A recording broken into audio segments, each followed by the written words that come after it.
সে দেশ থেকে পলায়ন, তাকে পালিয়ে যেতে বাধ্য করা হয়েছে বাংলাদেশের জনগণ।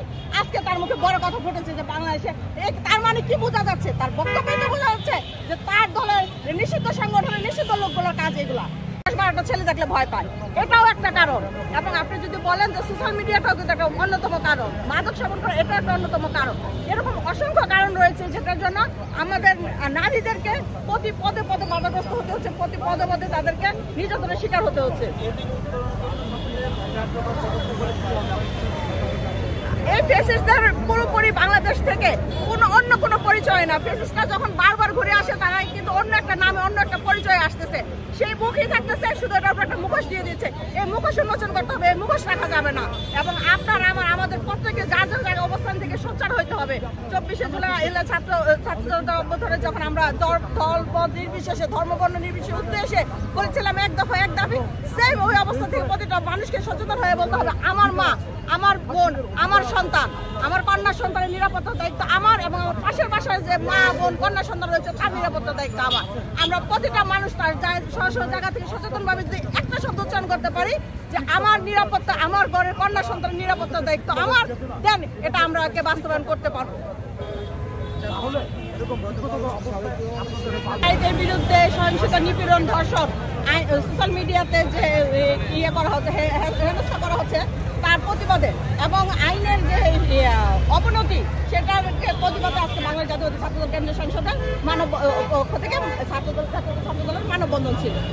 এখন আমি বলবো, আমি একজন নারী হয়ে যদি আমরা জেন্ডারগতভাবে পার্থক্য করে বলি যদি একটা পুরুষই এই নারীদের যে আজকে যে বাধার সম্মুখীন হচ্ছে তার জন্য দায়ী তা না। নারীরা অনেক ক্ষেত্রে নারীদের জন্য বাধা তৈরি করে দেয়। আমাদের সমাজে অনেক শ্রেণীর মানুষ থাকবে, অনেক ধর্মের মানুষ থাকবে। আমাদের এই বাংলাদেশ সকল ধর্মবর্ণকে নিয়ে একসাথে বসবাস করি। এখানে হিন্দু থাকবে, মুসলমান থাকবে, বৌদ্ধ থাকবে, খ্রিস্টান থাকবে, উপজাতি থাকবে, বার্মার থাকবে, অনেক সকল ধর্মের মানুষই থাকবে। এখন আমি কি একজন মানুষকে পোশাকের জন্য তাকে কটাক্ষ করা, তাকে বাধা দেওয়া, তার কর্মক্ষেত্রে যাওয়া নিয়ে বাধা দাও? যার যতটুকু স্বাধীন সার্বভৌম দেশে স্বাধীনভাবে জীবনযাপন করার অধিকার একটা পুরুষের যেমন রয়েছে, একটা নারীর তেমনই রয়েছে। আমরা কিছু হলে, একটা ঘটনা ঘটলে এটাকে ধামাচাপা দেওয়ার জন্য একটা মল উপরে লাগে যে তার পোশাকের সমস্যা ছিল। কিন্তু আপনাদের মাধ্যমে আমি জাতির কাছে প্রশ্ন রেখে যেতে চাই, আমার বোন আসিয়া ৮ বছর বয়স, ওর কি পোশাক সম্পর্কে পোশাকের কোনো সমস্যা ছিল? আসিয়ার পোশাকে কোনো সমস্যা থাকার কথা? আচ্ছা, ওর অঙ্গভঙ্গিতে সমস্যা থাকার কথা? ওর কি পর্দার সমস্যা থাকার কথা?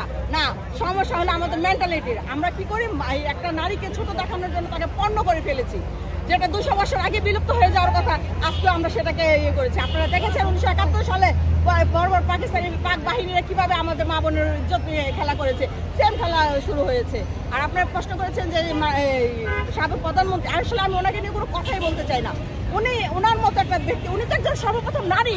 একজন নারী হয়ে যখন উনি এই সেঞ্চুরি করার জন্য জাহাঙ্গীরনগর বিশ্ববিদ্যালয়ে ওনার লিডার থাকে একে ফুলের মালা দিয়েছিল, কেক কেটেছিল, তখন সে চুপ ছিল।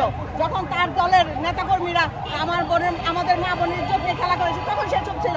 আজকে সে দেশ থেকে পলায়ন, তাকে পালিয়ে যেতে বাধ্য করা হয়েছে বাংলাদেশের জনগণ। আজকে তার মুখে বড় কথা ফুটেছে যে বাংলাদেশে, তার মানে কি বোঝা যাচ্ছে? তার বক্তব্যে তো বোঝা যাচ্ছে যে তার দলের নিষিদ্ধ সংগঠনের নিষিদ্ধ লোকগুলোর কাজ এগুলা। আপনি একটু বলবেন, আমরা প্রতিদিন দেখছি যে ধর্ষণের প্রতিবাদে কিন্তু বিভিন্ন মিছিল হচ্ছে এবং সংগ্রাম হচ্ছে, আসলে ঠিক কতটুকু কার্যকারিতা হচ্ছে এই আন্দোলন? আসলে কতটুকু কার্যকারিতা হচ্ছে এটা খুব সহজভাবে বলা যায়।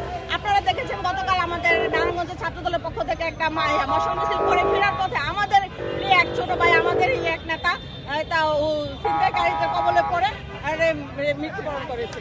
আসলে সাংবাদিকদের বলে লাভ নেই, আমাদের ছাত্রদলের যদি ১০০ জন মারা যায় আপনাদের কাছে এতটুকুই।